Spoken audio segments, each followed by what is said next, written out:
Assalamualaikum warahmatullahi wabarakatuh. Ketemu lagi dengan saya di channel Koster Pancal, teman-teman. Teman-teman, bayangkan dunia ini di mana hanya segelintir orang bisa melihat masa depan sebelum kita semua tiba di sana. Mereka bukan peramal, kawan-kawan. Mereka bukan juga pesulap. Mereka manusia biasa seperti kita, tapi dengan pola atau cara berpikir yang tidak biasa. Orang-orang seperti Jeff Bezos, Steve Jobs, Elon Musk tidak sekedar membangun bisnis, kawan-kawan. Tidak sekedar membangun bisnis. Mereka memprogram ulang realitas manusia. Realitas humanism. Dan inilah kenyataannya, kawan-kawan. Sukses mereka bukan hasil kerja keras mata. Bukan. Tapi hasil dari sebuah pola pikir yang diprogram secara sadar. Sekali lagi, secara sadar. Bukan klinik. Kawan-kawan, hari ini kita akan membongkar kode rahasia itu. Cara berpikir mereka, kebiasaan mereka, dan proses pengambilan keputusan, decision making yang membuat mereka mampu menulis ulang aturan permainan.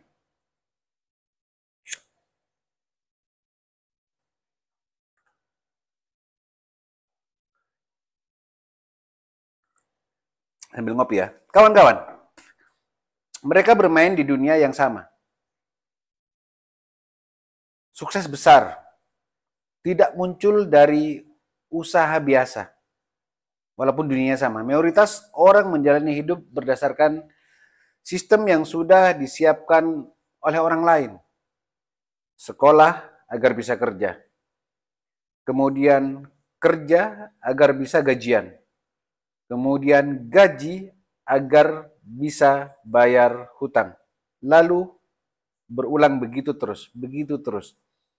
Tetapi Bezos, Steve Jobs, Elon Musk, mereka tidak ikut sistem. Mereka membuat sistemnya, kawan-kawan.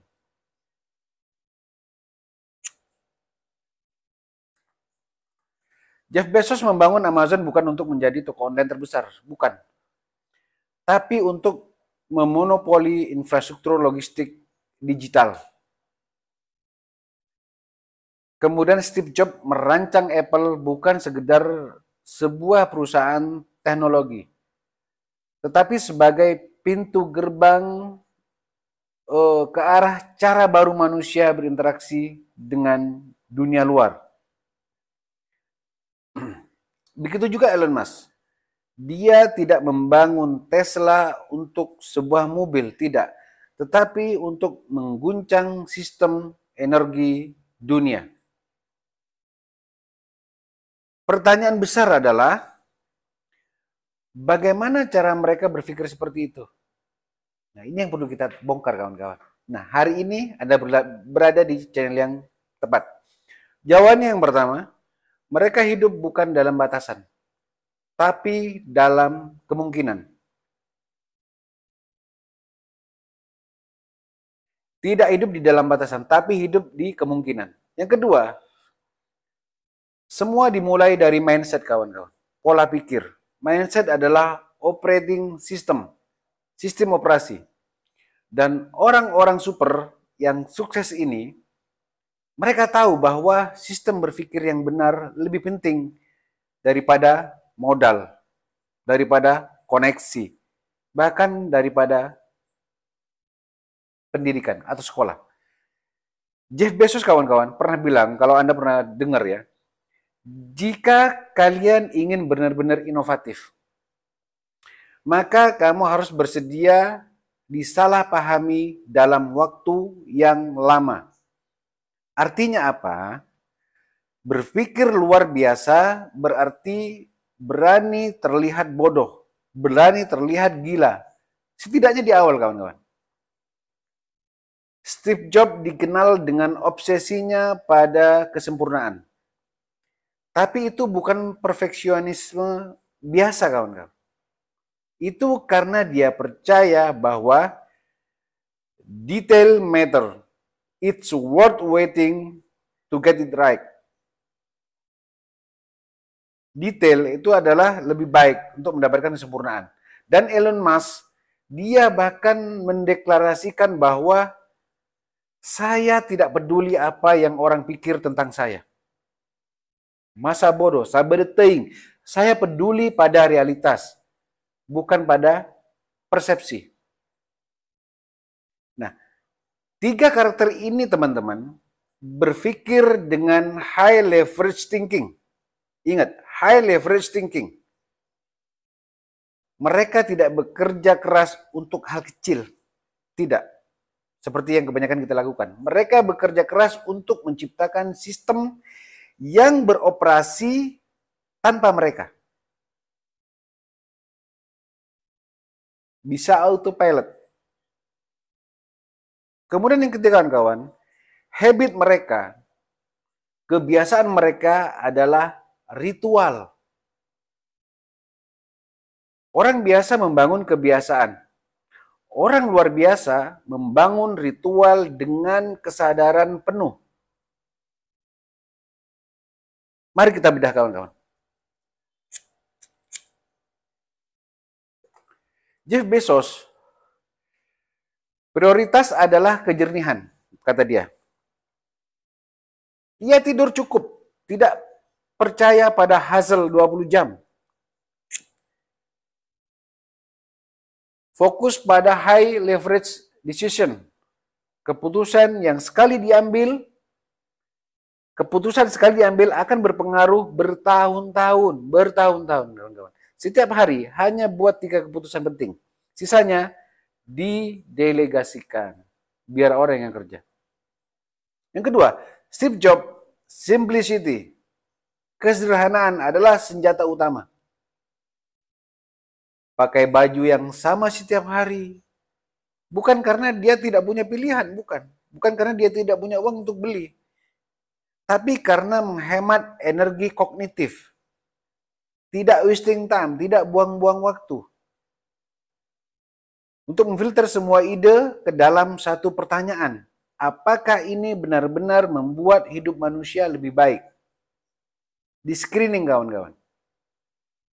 Obsesif pada detail, tapi hanya yang mengubah pengalaman user, pengalaman pengguna.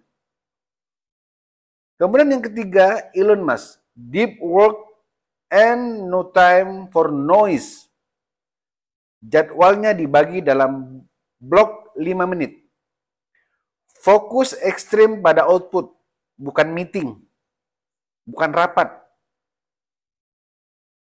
Sering tidur di pabrik. Kenapa? Karena leadership berarti hadir saat yang lain panik. Ingat, leadership adalah hadir pada saat yang lain panik. Pelajaran besarnya adalah kesuksesan bukan hanya soal apa yang kita lakukan, tetapi bagaimana kita menyusun sistem-sistem harian kita.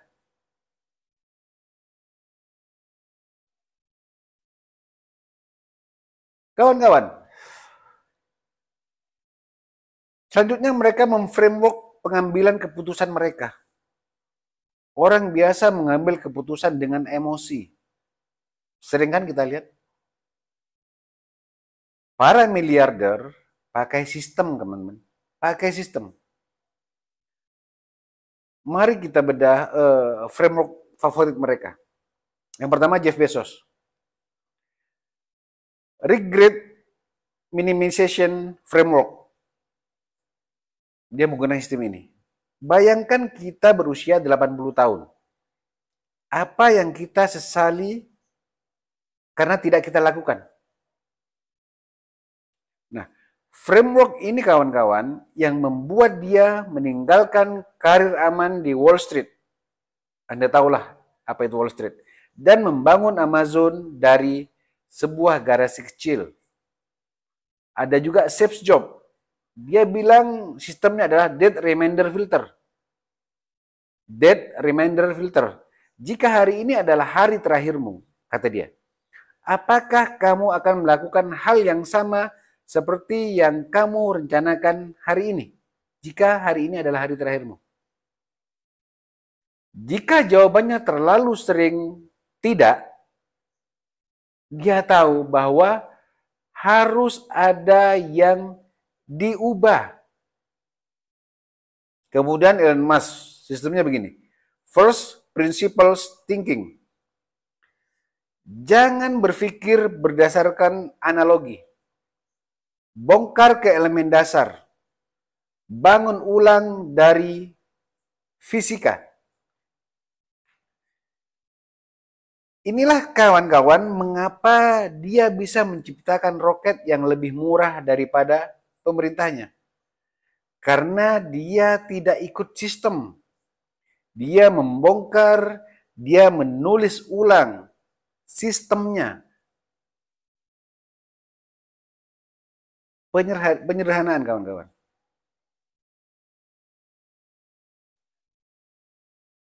Kemudian, mereka berpikir seperti insinyur kehidupan.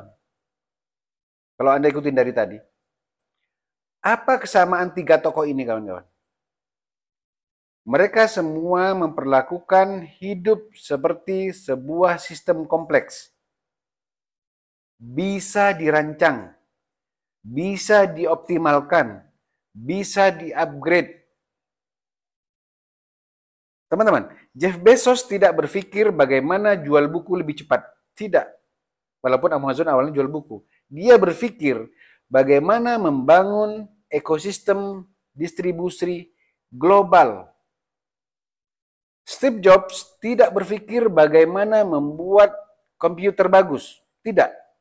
Apa yang dia pikirkan? Dia berpikir bagaimana manusia bisa merasa teknologi adalah bagian dari soul-nya, bagian dari jiwanya. Elon Musk tidak berpikir bagaimana jadi kaya. Tidak. Dia berpikir bagaimana menyelamatkan spesies manusia dari kehancuran. Ada hal-hal lebih besar yang mereka pikir daripada sekedar kulit. Kemudian, apa yang bisa kita terapkan hari ini kawan-kawan dari pelajaran ini? Ada beberapa kode rahasia mereka yang bisa kita install ke sistem kehidupan kita. Yang pertama, tulis ulang sistem kepercayaan kita. Tulis ulang kawan-kawan. Tanyakan semua keyakinan, termasuk soal uang, soal waktu, potensi diri kita. Yang kedua, bangun kebiasaan yang terhubung dengan visi jangka panjang ke depan. Bukan rutinitas asal-asalan, tapi ritual yang menyatu dengan identitas. Nah, di sini diperlukan konsekuensi kawan-kawan, prinsip. Jangan dengarkan kata orang. Yang ketiga, gunakan framework dalam keputusan. Pilih satu sistem kawan-kawan. Regret minimization, first principle, atau debt filter. Kemudian yang keempat, lakukan deep work. Matikan distraksi. Kerja 2 jam penuh. Dengan kesadaran lebih kuat dari 8 jam setengah sadar. Yang kelima kawan-kawan, berani berpikir gila. Gila hari ini mungkin jadi standar besok. Gila hari ini mungkin akan menjadi standar besok karena sudah banyak yang mengikuti. Baik kawan-kawan, pada akhirnya kita tahu bahwa semua berawal dari cara kita berpikir, mindset kita. Orang kaya tidak sekedar punya uang kawan-kawan. Mereka punya algoritma mental yang berbeda dari kebanyakan kita. Jika kita ingin membuka potensi terbesar diri kita, mengalahkan sistem ekonomi yang tidak adil, menciptakan perubahan-perubahan besar, maka kawan-kawan,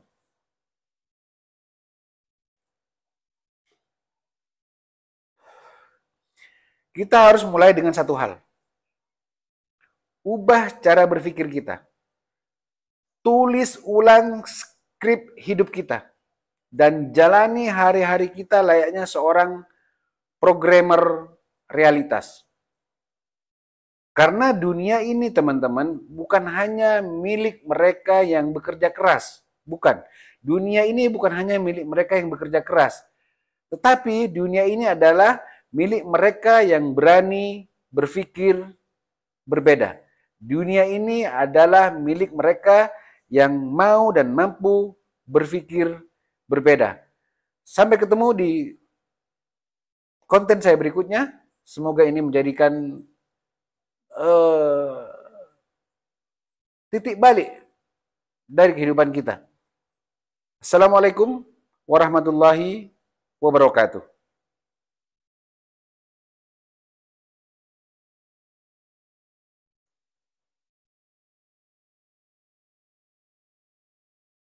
Kopi.